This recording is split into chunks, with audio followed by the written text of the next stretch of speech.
Hello friends, in this video we will discuss about Khilji dynasty that is varies from 1290 to 1320 AD। तो देखिए last video में हमने क्या start किया था, दिल्ली सल्तनत।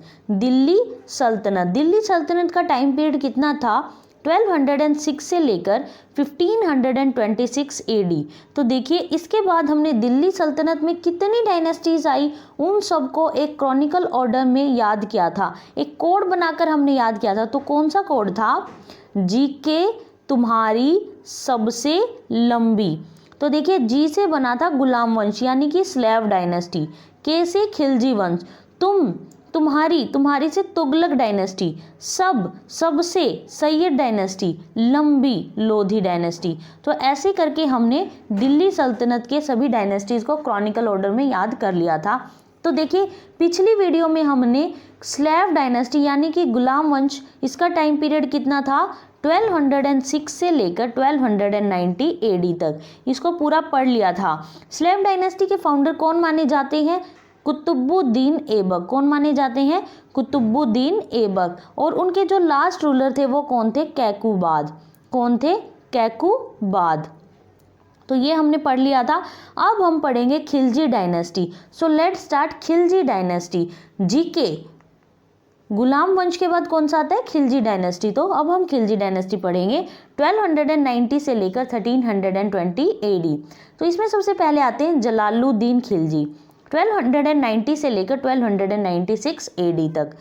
Jalaluddin Khilji founded the Khilji dynasty. Jalaluddin Khilji ने खिलजी डायनेस्टी को फाउंड किया। तो खिलजी डायनेस्टी के फाउंडर कौन मानेंगे, जलालुद्दीन खिलजी। नेक्स्ट आए अलाउद्दीन खिलजी। इनके बाद कौन है, अलाउद्दीन खिलजी, 1296 से लेकर 1316 एडी।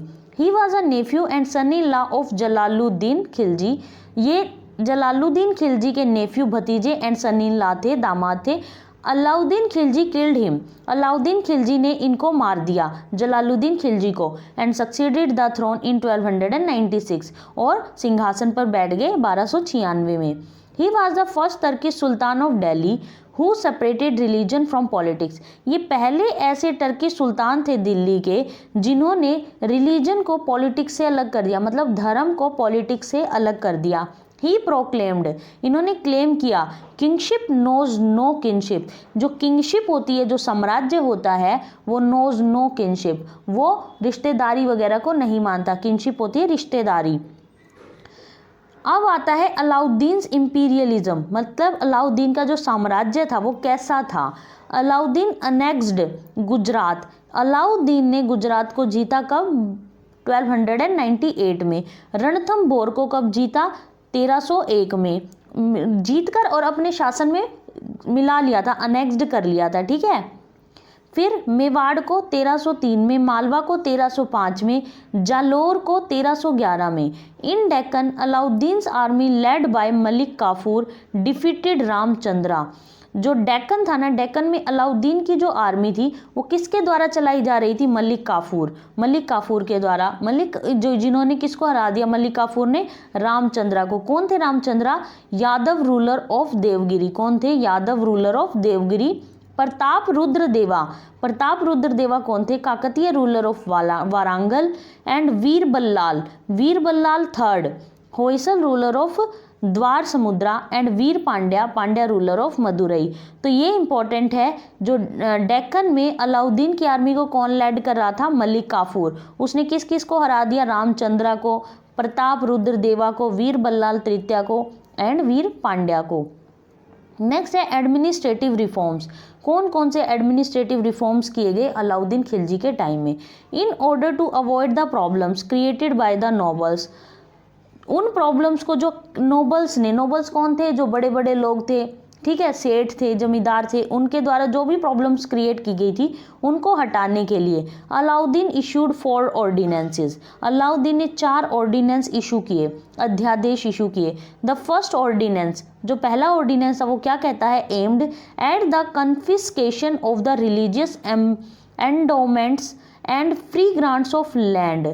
के इसमें क्या, जो पहला ऑर्डिनेंस था उसमें क्या कहा गया कि भाई जो रिलीजियस धर्म के लिए जो भी टैक्स वगैरह लगाए गए थे ना, उन सबको जब्त कर लिया गया। And free grants of land, और लैंड्स की फ्री ग्रांट्स दे दी गई by the second ordinances. Second ordinance में क्या कहा, Alauddin recognise the spy system. Alauddin ने ना जासूस लगा दिए अपने हर जगह पर, ताकि उसको हर जगह की जानकारी मिलती दे। The third ordinance prohibited the use of wine, wine का यूज करना प्रोहिबिट कर दिया, रोक दिया।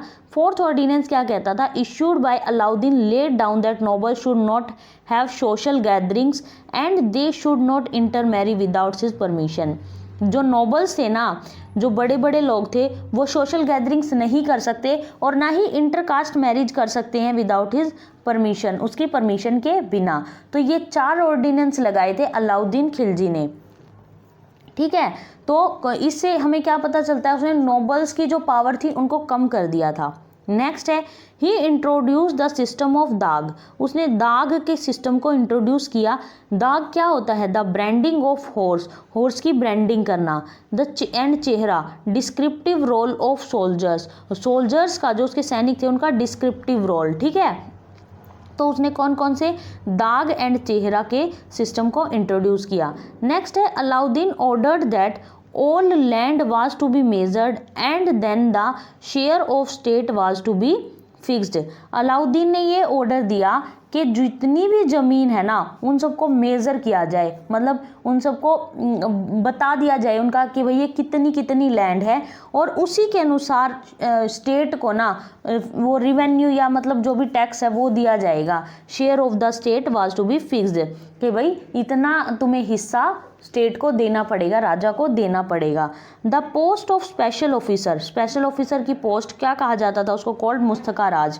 क्या कहा जाता था, मुस्तखा राज was created for the purpose of collection of revenue. तो रिवेन्यू को कलेक्ट करने के लिए ना उसने एक स्पेशल ऑफिसर की पोस्ट बनाई, उसको क्या कहा गया, मुस्तखा राज। तो एग्जाम में अगर ये आ जाए मुस्तखा राज किससे रिलेटेड है, तो ये एक रिवेन्यू ऑफिसर के रूप में होता है, ठीक है। नेक्स्ट है, the peasants had to pay the produce as the land revenue. जो पीजेंट्स किसान होते हैं ना, उनको उनका जितना प्रोड्यूस होगा उनको लैंड रिवेन्यू के रूप में उसी के अकॉर्डिंग देना पड़ेगा, ठीक है।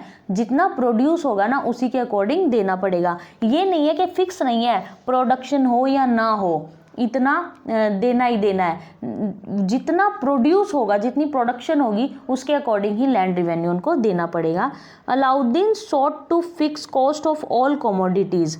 अलाउद्दीन ने ना सभी कमोडिटीज़ के लिए ना फिक्स कॉस्ट कर दी, ठीक है। For the purpose he set up 3 markets at Delhi. इस पर्पस के लिए उसने 3 मार्केट दिल्ली में स्थापित कर दी। 1 market for food grains and the second for costly cloth and third for horses, slave and cattles. तो उसने 3 मार्केट कौन सी 1 फॉर फूड ग्रेन, अनाज वगैरह के लिए, सेकेंड फॉर कॉस्टली क्लॉथ, महंगे कपड़ों के लिए, and third horses, slave and cattles के लिए, घोड़ों, दासों और जानवरों के लिए। Each market was under the control of a high officer called सहना। सारी की जो भी प्रत्येक मार्केट थी ना वो एक ऑफिसर के कंट्रोल में होती थी। क्या नाम था उसका, सहना। तो ये क्वेश्चन आ सकता है, सहना कौन सा पद होता था जो मार्केट्स को कंट्रोल करता था। Who maintained the register of the merchants, जो मर्चेंट्स के रजिस्टर को मेंटेन करता था। And strictly controlled the shopkeeper and the prices, और शॉपकीपर्स के प्राइसेस वगैरह को सबको कंट्रोल करता था। The check on market was kept by 2 officers, ठीक है।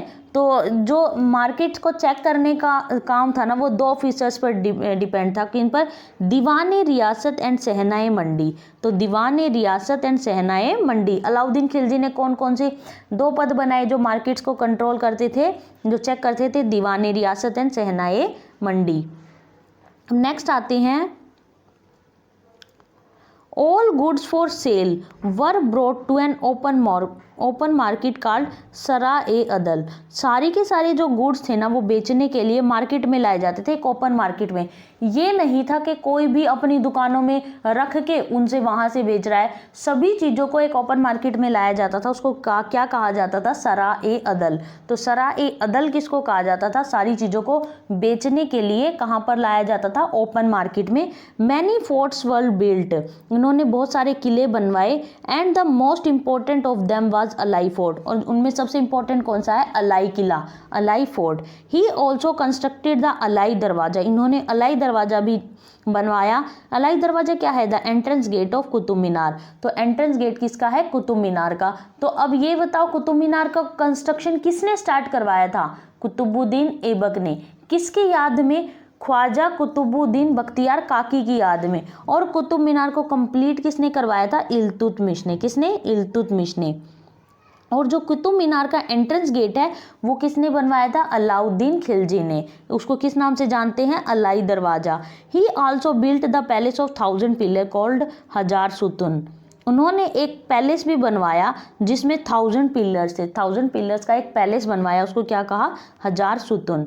ही was a patron of art and learning, वो किसको संरक्षण देता था? आर्ट एंड लर्निंग को। अमीर Khusro the poet musician was his favourite court poet, उनके फेवरेट कोर्ट पोएट कौन थे? अमीर खुसरो, वो पोएट एंड म्यूजिशियन भी थे। इन 1316 after the death of Alauddin, जब 1316 में अलाउद्दीन की डेथ होगी तो मलिक काफूर कॉल्ड हजार दिनारी seize the throne. Malik Kafur ने क्या कहा? हजार दिनारी ने ना थ्रोन को सीज कर लिया है। बिफोर काफूर डाइड, काफूर के मरने से पहले, ही नॉमिनेटेड सिहाबुद्दीन, काफूर के मरने से पहले ना उसने किसको? सिहाबुद्दीन को नॉमिनेट कर दिया। सिहाबुद्दीन कौन था? अलाउद्दीन खिलजी का 6 साल का बेटा था।